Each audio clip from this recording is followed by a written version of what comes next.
como habíamos dicho el domingo pasado, dice: así que, hermanos míos amados, estad firmes y constantes, creciendo en la obra del Señor siempre, sabiendo que vuestro trabajo en el Señor no es en vano. Estar firmes y constantes, creciendo en la obra del Señor siempre, sabiendo que vuestro trabajo en el Señor no es en vano. Así que damos gracias a Dios por esta poderosa palabra. Estuvimos viendo algunos principios del por cual Pablo está hablando a los cristianos de esta iglesia, y resulta que habíamos concluido que era una iglesia que tenía ciertas características, ciertas disfunciones, porque la iglesia tenía algunos problemas en la congregación. Habían problemas de influencia del mundo, influencia del pensamiento griego, había divisiones dentro de la iglesia, había también influencia del pensamiento humanista, había conflictos con la verdad que proclamaban los apóstoles, y esto era una condición bastante crítica que estaba pasando en la iglesia, por lo cual Pablo fue avisado de esto. Y esa fue la razón por la cual él se estimula a escribir una carta para refutar todos esos temas y para darle una enseñanza que pueda fortalecer sus vidas. Ya sabemos que, como vimos, uno de los principales puntos que venía como respuesta a una pregunta: ¿por qué habían llegado a esta condición los cristianos de Corintio? ¿Por qué habían llegado a este punto tan crítico en su vida? Y bueno, la primera respuesta nos daba paso de manera transicional al primer punto, que era que sus mentes estaban infectadas por una mala información o por una información incorrecta, lo cual nos llamaba a ser muy celosos, centinelas de nuestra mente, a guardar nuestra mente de toda información que viene, que no glorifica el nombre de Dios, que no agrada al Señor. Y por eso vamos a encontrarnos que Pablo es recurrente en el tema, diciéndonos muchas veces que en todo lo puro, en todo lo honesto, si hay virtud alguna en ellos, si algo digno de alabanza, en esto piensen. También el apóstol Pablo nos dice que debemos llevar todo pensamiento cautivo a la obediencia a Cristo, que debemos renovar nuestra mente continuamente, no conformarnos a este mundo, sino ser transformados por medio de la renovación de vuestro entendimiento. Así que para que conozcan, dice Pablo, para que tengan un entendimiento pleno de cuál es la voluntad de Dios, la cual es agradable y perfecta. Amén. Entonces entendimos esa parte ahí, entendimos que la iglesia contemporánea también está en esa condición, porque está siendo muchas veces filtrada por el pensamiento del mundo, por el secularismo, y entonces tenemos que ser muy centrados y muy perspicaces a la hora de guardar nuestra mente para no ser confundidos con un pensamiento que parezca bueno, que parezca pragmático, pero que realmente no se corresponda con los principios que están en la palabra de Dios. ¿Hasta ahí estamos de acuerdo? ¿Estamos claros hasta ahí? Vimos varios elementos también, que era una segunda parte del tema que tiene que ver con la enseñanza a modo de conclusión, o el desafío a modo de conclusión. Como les dije, él viene dando el verso 58, concluyendo lo que él ya está hablando desde el capítulo 15, verso 1 hasta el 58. Él está hablando acerca de la resurrección. Él quiere que ellos comprendan bien este asunto, porque sabe Pablo que este asunto es la piedra angular. Esta enseñanza es la piedra angular de la iglesia, sobre la cual descansa nuestra iglesia, nuestras creencias, nuestras convicciones, nuestra fe. Por eso estamos aquí en esta mañana, porque creemos en la resurrección de los muertos, porque creemos que Cristo vive. Como Él vive, nosotros también viviremos, como dice el Señor. Así que esa doctrina, esa enseñanza nos hace estar en pie. Ahora vamos a ver algunos puntos que Él quiere reforzar, y Pablo le dice: estad firmes. La palabra que utiliza primero es concluir todo asunto con convicción. Él les dice: yo quiero que estén convencidos de esto, yo quiero que ustedes se enraícen en este concepto, en esta verdad, porque esto les va a ayudar en ciertas cosas en la vida. ¿Cuáles? Bueno, cambia nuestra perspectiva de la vida. Lo que nosotros considerábamos como una fatalidad ya no es una fatalidad, sino una victoria, porque nosotros considerábamos la muerte como lo más malo que le pueda suceder a un hombre, ¿sí o no? Ay, se murió, qué desgracia. Pero ahora, al tener concepto claro de lo que es la resurrección, nosotros sabemos que la muerte no es la conclusión, sino que es una transición para llegar a la presencia de Dios. Por eso el apóstol Pablo dice que para mí el vivir es Cristo y el morir es ganancia. Morir es mucho mejor porque entonces vamos a la presencia del Padre. También cambia, nos trae liberación, nos trae libertad. ¿Por qué? Porque hay muchas personas que están cautivos del temor, están cautivos de la ansiedad. Y como citábamos a June Hong, una consejera que decía que la ansiedad es la prima hermana del temor. Muchas veces las personas cuando están ansiosas es porque hay temor de fondo, hay una raíz de temor en ellos y por eso se expresan en la ansiedad, en estrés, en desórdenes de alimenticio, en desbalance de la presión arterial. Duerme mucho, no duerme nada, se les quita el sueño y todo eso es producto de que hay ciertos temores. Pues una vez que nosotros conocemos este principio, esta doctrina, el temor a la muerte se va, el temor a perder las cosas se va, incluso el temor a perder los bienes materiales se va, porque nosotros sabemos que todo en esta vida es temporero, todo ahora está por pasar. Pasa el cielo y pasa la tierra, pero los justos florecen como la palmera, dice la Escritura. Los justos no van a pasar. ¿Por qué? Porque están unidos a Dios, están conectados a Dios. Así que nos libera del temor. También vimos otro, es que nos habilita con una fe sólida para enfrentar las situaciones adversas que tenemos que enfrentar en la vida. Cuando nosotros sabemos que tenemos una esperanza grande, cuando nosotros sabemos que lo que nos espera es mayor, por eso el apóstol Pablo podía enfrentar toda situación, porque él decía, porque las aflicciones del tiempo presente, lo que estoy pasando ahora, no se puede comparar en nada. No son dignas de ser comparadas.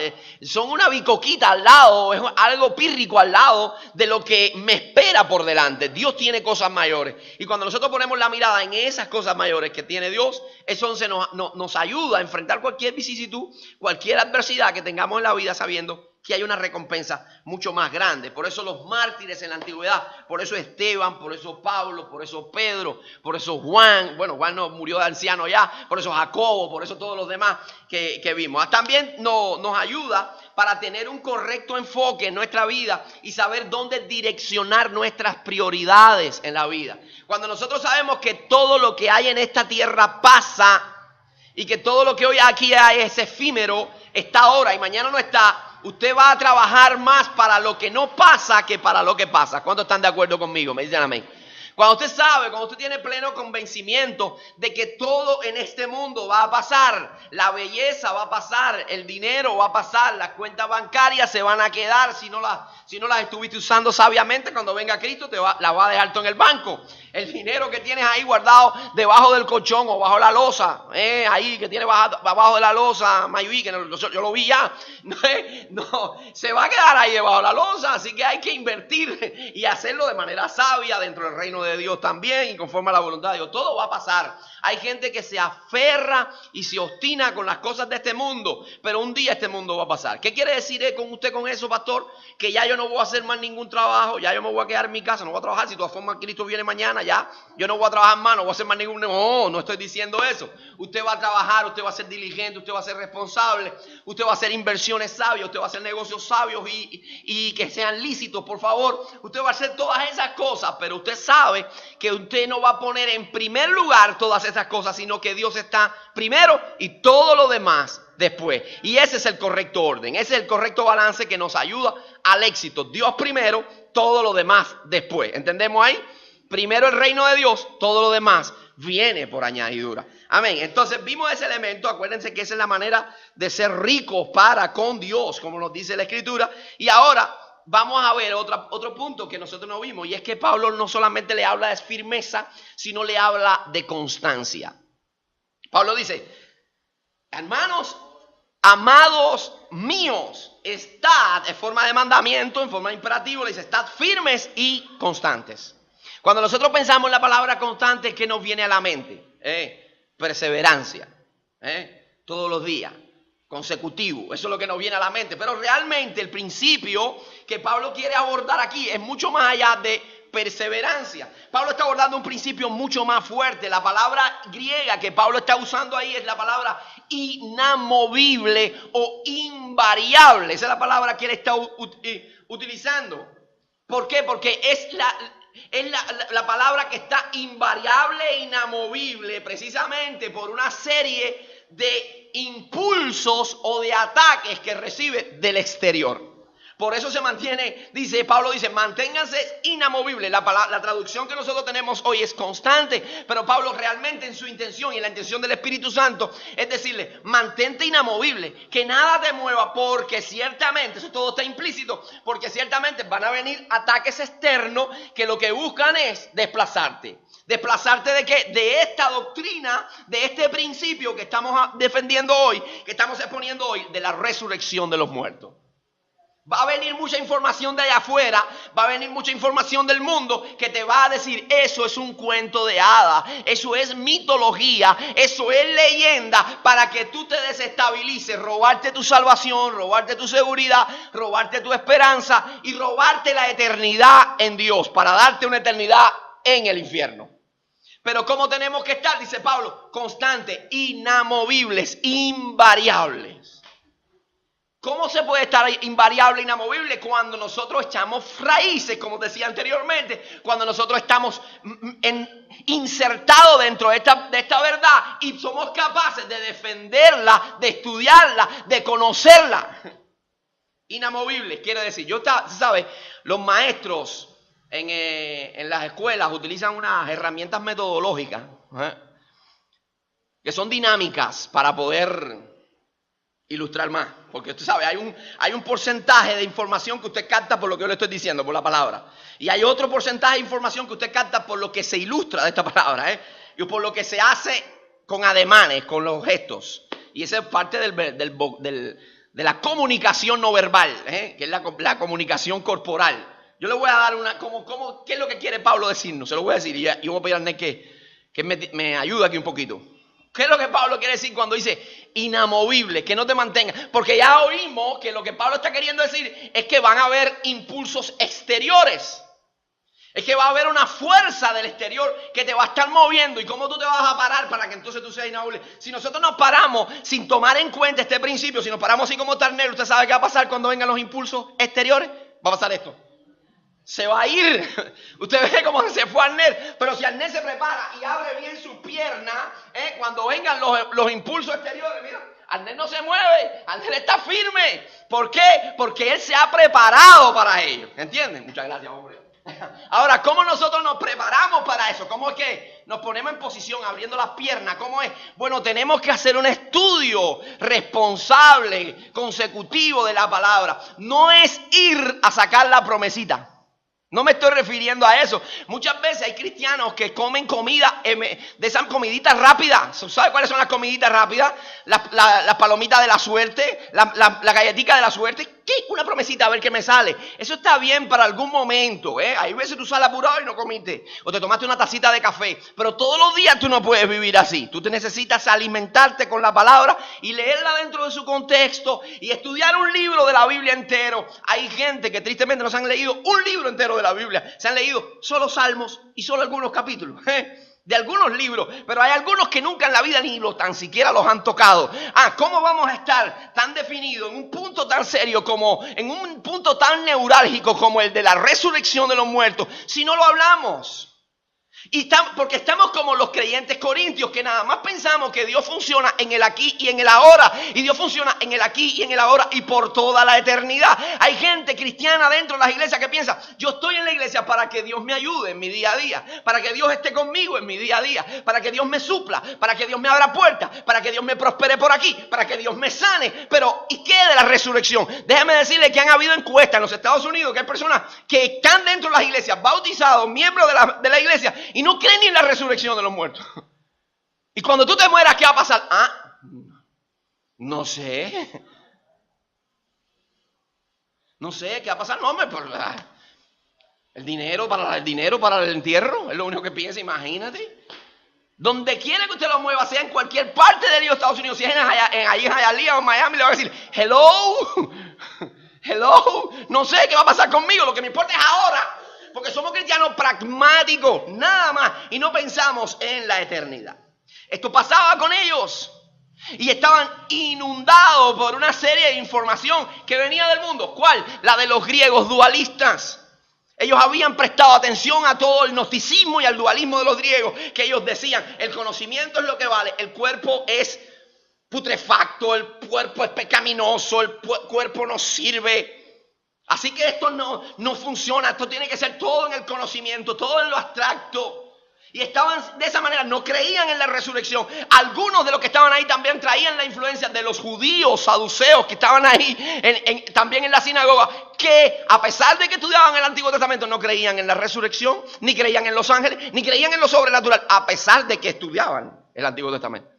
Por eso Pablo trae una defensa poderosa de la resurrección, porque Pablo sabe que este ataque puede socavar las bases más sólidas de la iglesia y puede truncar la esperanza de un hombre y llevarlo a ser un pedazo de hombre. Porque por mucho tiempo vamos a ver en la historia que se han levantado desde la Biblia, desde los tiempos bíblicos, se han levantado gente, hasta en la era moderna, gente tratando de desmitificar la resurrección. Como dice la alta crítica, y argumentos por allá, y argumentos por acá, y argumentos por acá. Pero ¿sabe qué le cuento una cosa? No han podido desacreditar la resurrección del Señor Jesucristo por una sola razón, y sencilla y simple razón. La tumba de Cristo está vacía todavía. Él está vivo. Por más que busquen, no lo van a encontrar. ¿Entiende? Entonces vamos a ver que a través de la historia sí se han levantado demasiadas influencias. Los griegos gnósticos con el dualismo, se levantaron los saduceos dentro del contexto bíblico, que no creían en los ángeles, no creían en lo sobrenatural, no creían en la resurrección de los muertos. Ya en la época moderna se levantaron teólogos, dentro de la época moderna, lo que se conoce como el liberalismo protestante, o donde hay uno de los principales exponentes de ese liberalismo protestante. Se llamaba Rudolf Bultmann. No sé si lo pronuncié bien, dime Jairi si lo pronuncié bien. Uno de los principales pioneros del escolasticismo evangélico, del escolasticismo protestante. Y ese hombre no creía nada sobrenatural. Es más, y era un teólogo que escribió libros y comentarios de la Biblia. Y en todos sus comentarios él trata de quitar de la Biblia todo lo que es sobrenatural. En un mundo tecnológico, en un mundo avanzado, no podemos creer en eso de ángeles y demonios. En un mundo como el que estamos viviendo, no podemos creer en nada de eso de sanidades y milagros. En un mundo como el que estamos viviendo, y una de las citas de Rudolf Bultmann acerca de la resurrección dice que la resurrección era una leyenda. Escuche, una leyenda apologética que los cristianos levantaron para tratar de defender la resurrección de Cristo. Y eso era un teólogo. Eso era un teólogo. Por eso aquí vamos a encontrar a Pablo haciendo una defensa y instando a los cristianos a también defender este principio. Por eso usted y yo tenemos que ser responsables a la hora de estudiarlo. Por eso usted y yo tenemos que ser consecuentes a la hora de intencionales, a la hora de estudiarlo. ¿Por qué? Porque van a llegar esa información y cómo vamos a defender la fe que hay en nosotros. Ahora, vamos a ver las evidencias que Pablo utiliza. Pablo hace una apología poderosísima de la resurrección. Y toma dos elementos para hacer esa defensa. Y los tenemos ahí. Ahí están los dos argumentos que Pablo va a utilizar. Los vamos a estar viendo en este pasaje. Los dos argumentos que Pablo utiliza. El primero es el argumento escritural. El argumento escritural es la evidencia interna que nos presenta la misma Biblia. En este mismo capítulo, Pablo comienza el capítulo 15 diciendo: además os declaro, hermanos, el evangelio que os he predicado, el cual también recibí, en el cual también perseveráis, por el cual asimismo, si retenéis la palabra que os he predicado, sois salvos. Si no creíste en vano, dice Pablo, porque primeramente os he enseñado lo que asimismo recibí, que Cristo murió por nuestros pecados conforme a las Escrituras, y que fue sepultado y que resucitó al tercer día conforme a las Escrituras. Escritura está citando a Pablo. Cuando Pablo está hablando de esto, está pensando en todos los escritos proféticos del Antiguo Testamento. Pablo está pensando en textos como Isaías 53. Pablo está pensando en textos como en el Salmo 16. Pablo está pensando en textos como en Oseas capítulo 6 versículo 2. Pablo está pensando en todos esos textos porque fue una profecía enviada. No sé si decir cientos porque no, pero cuántos salmos dentro de nuestra salmodia, dentro de nuestra Biblia tenemos que son mesiánicos hablando de la persona de Jesús y hablando de la resurrección de Jesús. Pablo le dice, oye, esto que les estoy diciendo no es nuevo. Dios ya viene diciéndolo desde el fondo del Antiguo Testamento. Esto que les estoy predicando no es de ahora, no es una doctrina nueva. Esto lo dijeron los profetas antiguos inspirados por el Señor. Pero no solo ahí, no se queda ahí Pablo. Pablo es un CCI, amado. Pablo es un CCI. Y Pablo va a otro argumento. El argumento de los testigos presenciales o los testigos oculares. Dice Pablo, aunque no quieras creer ahora en el Antiguo Testamento, si me dice que no creen en el Antiguo Testamento, que te busque otro elemento, Pablo dice, ok, te voy a hablar de gente que lo vieron. Te voy a hablar de gente que lo vieron. Y por eso Pablo ahora dice, versículo 5 de este mismo capítulo 15, dice, y que apareció, está hablando de Jesús, y que apareció ¿a quién? A Cefas. ¿Sabe quién es Cefas? A Pedro. Dice, y que apareció a Pedro y después a los 12 apóstoles, por supuesto. Dice, no solo esto, él se le apareció a Pedro y se le apareció a los 12, pero no solo esto, ahí están. Dice en el versículo 6, después apareció a Jacobo. ¿Sabe quién era Jacobo? Hermano del Señor. Hermano del Señor Jesucristo. La carta que usted tiene de Jacobo, de Santiago, ese es Jacobo, hermano del Señor. Ahora le cuento una cosa, Jacobo no creía en su hermano, por si acaso usted piensa que porque eran hermanos y creía en todo lo que el hermano decía, no creyó en el hermano. Hermano, ¿qué pensó? Mi hermano se le fueron los platinos, a mi hermano está mal, diciendo que él es un mesías, mi hermano está mal, el pobre, y todavía tiene gente que lo sigue. Porque para un loco, para un roto un descosido, ¿no? ¿Sí o no? Dice, bueno, mira a mi hermano.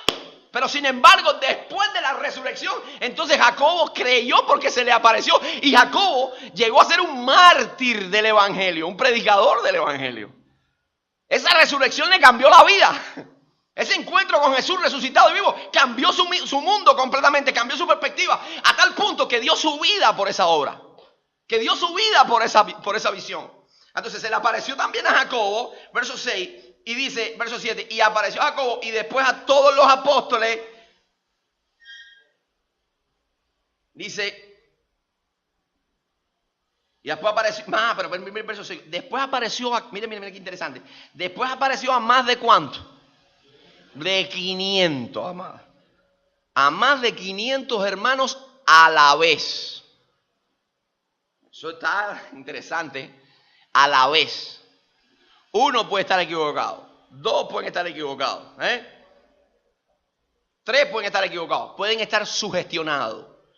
Psicológicamente afectados. Y pueden en un momento determinado. ¡Ay! Se nos apareció el Señor. Lo vimos un espíritu pasando por una nube. Pero 500 personas. 500 personas.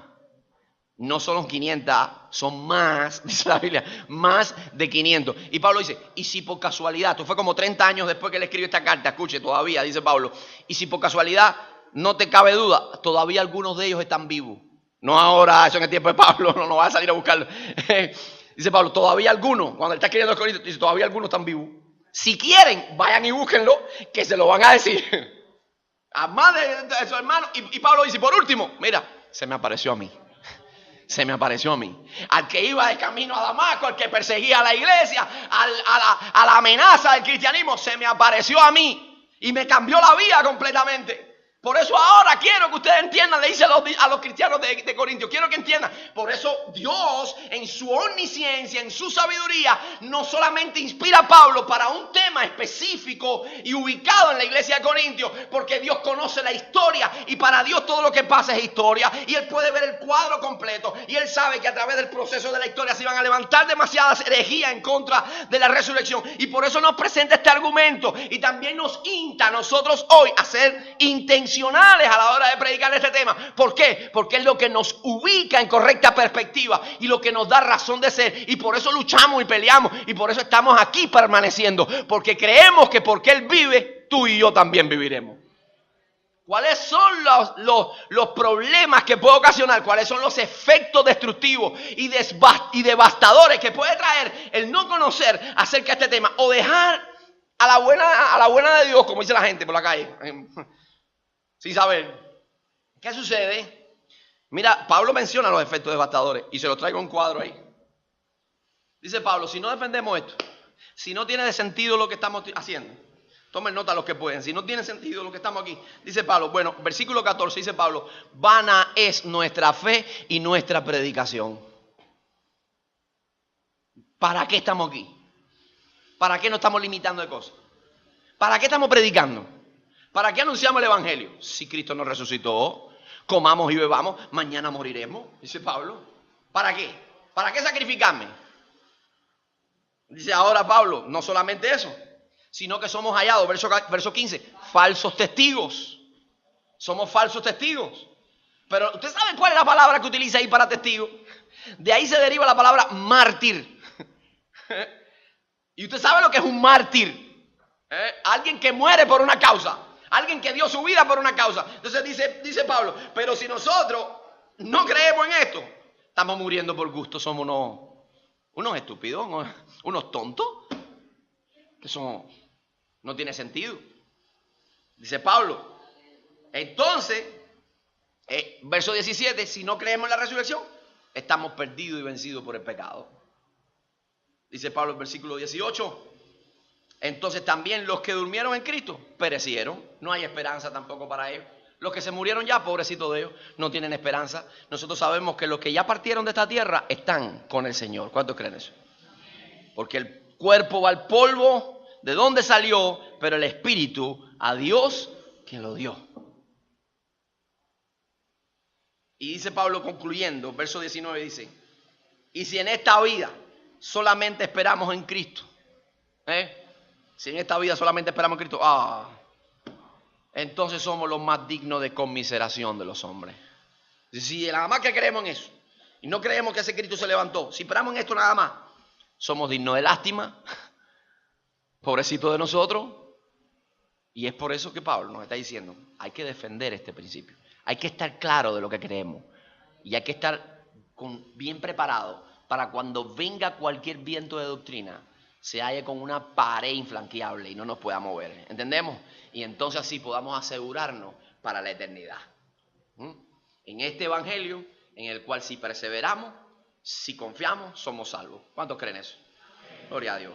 Ahora dice Pablo, al final, en verso 58, volvemos ahí al verso 58, dice, constantes y creciendo en la obra del Señor, porque el trabajo que ustedes hacen en el Señor no es en vano. No es en vano, ya voy a terminar. No es en vano. Hace un tiempo, para ya dar conclusión, yo tuve la oportunidad de ver una película. Esa es una de mis películas preferidas. Se titula El Gladiador. ¿No? ¿Cuántas la vieron? Ahora nadie la vio, todo el mundo es espiritual. Nadie vio esa película. Yo la vi, me encanta y la vi 3, 4 veces y la volví a repetir. Es más, la tenía guardada, pero se me perdió porque perdí una vez la información del disco. Pero quiero recuperarla. Si alguien la tiene, me la copia. Es una película que aborda un tema histórico, así que no hay nada malo en esto. Hay un personaje que se llama Máximos, que es comandante o general del ejército de Roma, que fungía bajo el reinado de Marco Aurelio, un César. Y hay una parte en esa escena de las primeras que está Máximos ahí frente a su ejército. Se iban a enfrentar a un combate, ustedes saben cómo era ese tipo de combate atroz. Y él está frente a su ejército, el otro ejército germánico delante, y él comienza a dar unas palabras motivacionales a su ejército. Él comienza en su caballo de un lado a otro, y comienza a hablar palabras al ejército para levantar el ánimo de los guerreros. Y una de las cosas que Máximo le dice, a mí me impactó y dice, porque recuerden que lo que hagamos en esta tierra resuena en la eternidad. Él le dijo así, lo que hagamos en esta tierra resuena en la eternidad. Y yo dije, wow, es cierto. Y qué bueno que nosotros como iglesia entendamos el principio que Máximos entendió. Que lo que hagamos en esta tierra tiene repercusiones eternas. Que lo que hagamos hoy aquí tiene un impacto en la eternidad. Por eso nosotros no podemos dejar de trabajar para el Señor, no podemos dejar de hablar, no podemos dejar de predicar, no podemos dejar de exhortar, no podemos dejar de orar, no podemos dejar de aconsejar, porque todo lo que yo hago en esta tierra tiene un impacto eterno. Algo está pasando en la eternidad. Algo está sucediendo en la eternidad. La Biblia nos dice que cuando un pecador se arrepiente, hay gozo en los cielos. Fíjese si nuestra actividad ministerial en esta tierra tiene un impacto en lo eterno. Tiene un impacto en el eterno que cuando nosotros somos capaces de llevar el evangelio a una persona, predicar el evangelio a una persona, y esa persona abre su corazón, recibe a Cristo, confiesa sus pecados y decide que necesita la salvación, la gracia salvífica de Él, entonces hay un efecto en los cielos. Se emociona el cielo, se emociona el corazón de Dios, se emociona el corazón del Padre, y los ángeles irrumpen en alabanza y gozo. Yo creo que cuando la samaritana se convirtió, algo pasó en el cielo. Yo creo que cuando el gadareno aceptó a Jesús y comenzó a predicar el evangelio del reino, algo pasó en el cielo. Se conmovieron los quiciales del cielo y las alabanzas comenzaron a sonar en el cielo. Yo creo que cuando Pablo también se convirtió, algo sucedió en el cielo. Ese día, la conversión de Pablo, se extendieron carpetas rojas y blancas al coro celestial. Y le dijeron, abran y vamos a empezar un coro. Y me imagino que quizás el coro que cantaron fue, cuán grande es Él. Porque lo que nosotros hacemos tiene un impacto eterno. Por eso tú no dejes de anunciar a nadie. Cuando tú te convertiste, cuando abriste tu corazón al cielo, al Señor, algo pasó en el cielo. También tú provocaste unas fiestas allá arriba. También tú provocaste una fiesta en la eternidad. ¿Por qué? Porque ese día hubo gozo cuando tú viniste a los pies de Cristo, cuando yo vine a los pies de Cristo. No podemos dejar de anunciar lo que hemos visto y oído porque tiene un gran peso. No podemos dejar de hablar de esta resurrección. ¿Qué pasa si no que se convierte en pastor? Ese no es tu problema ni el mío. Ese no es tu trabajo ni el mío. Yo le he hablado, pero no se convierte. No importa, tú estás llamado a anunciar. Tú estás llamado a predicar. La conversión la produce el Espíritu Santo de Dios. Él convence de justicia, de pecado, de juicio. Tú y yo anunciamos solo. Somos voceros de Dios. Somos la voz de Dios, nada más. Él hace su obra. Y no piense que porque en algún momento usted le está hablando a la persona, se acabó, Dios no te está usando. 120 años predicó Noé y se convirtió nada más su familia. Nadie lo oyó. Jeremías, ¿cuánto tiempo estuvo anunciando juicios en Israel? Nadie lo oyó. Si vamos a juzgar por los movimientos de crecimiento contemporáneo, Jeremías era un pastor frustrado y Noé también, líder de una célula de oración. Lo ponemos en el fondo, una célula de oración, tu familia y tú. Pero eran fieles y a eso nos llamó el Señor, a ser fieles, firmes y constantes en la obra del Señor, sabiendo que el trabajo que realizamos no es en vano. ¿Entiende eso? Y fíjese si no es en vano. Yo le he hecho una historia a ustedes acá, en otras ocasiones. Una oportunidad que tuve que le prediqué a una señora. Se llamaba Margarita. Y ella estaba allá en Casiguas, había ido a visitar a los hermanos allá, con un otro hermano seminarista que había acá en ese tiempo, el hermano Michael. Y nos habían dado las señas para ir a ver a Margarita. La vimos, no, pero a dura pena, porque cuando regresábamos ya era el horario de servicios. Y era el sábado de la noche y teníamos actividad, y tú sabes, y veníamos con el tiempo cronometrado, estábamos agarrados por el tiempo, no podíamos. Y una lucha interna. Viramos, hicimos una U, predicamos ahí, entramos a su casa. Ella estaba con una enfermedad de cáncer terminal. Y comenzamos a predicar el evangelio. Ella aceptó al Señor, hizo la oración de fe. Algo que le sugerí que no hiciera porque le faltaba mucho el aire. Y ella la hizo con una acción de fe. Hizo su oración y me impresionó grandemente. Yo dije, Señor, gracias. Porque a pesar de nuestra dureza de corazón, de nuestros esquemas, de que nosotros nos programamos tanto, a veces dejamos escapar oportunidades que son citas divinas. Y en esa oportunidad ella abrió su corazón al Señor y recibió al Señor. Y dije, gracias Señor, porque el trabajo no es en vano. Pero no quedó ahí. El lunes, cuando veo a Chávez, que era quien nos había dado la dirección para ir a verla, y le digo, la hermana recibió al Señor, Chávez, qué alegría tengo. Y me dijo, ahora mismo vengo del cementerio de enterrar a esa hermana Margarita. Y ahí fue cuando yo entendí, dije, nuestro trabajo en el Señor nunca es en vano. Nunca. Cualquier oportunidad que usted tenga, aprovéchela al máximo. Cualquier oportunidad que usted tenga de hablar de Jesús a alguien, aprovéchelo al máximo. Porque usted no sabe lo que usted está diciéndole a esa persona. Y usted no sabe las marcas que está dejando en su corazón.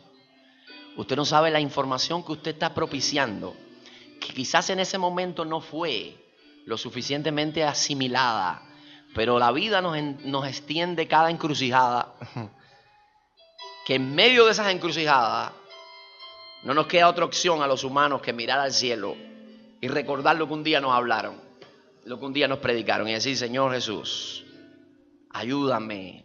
Tú, el Dios de aquel que predicó, el Dios del evangelista, el Dios de mi esposa, el Dios de mi cuñado, el Dios de mi hermano, de mi tío, ese que me habló tanto de ti. Y si estás aquí ahora, ayúdame, ayúdame. ¿Y cuántas cosas no pueden pasar? Nuestro trabajo en el Señor no es en vano. Trabaje hoy, trabaje mañana y siga trabajando hasta que Él venga. Porque la recompensa está en el cielo. Vamos a orar. Señor Jesús, te damos gracias, Señor, en esta mañana. Que tú eres el Dios de toda gracia, de toda consolación.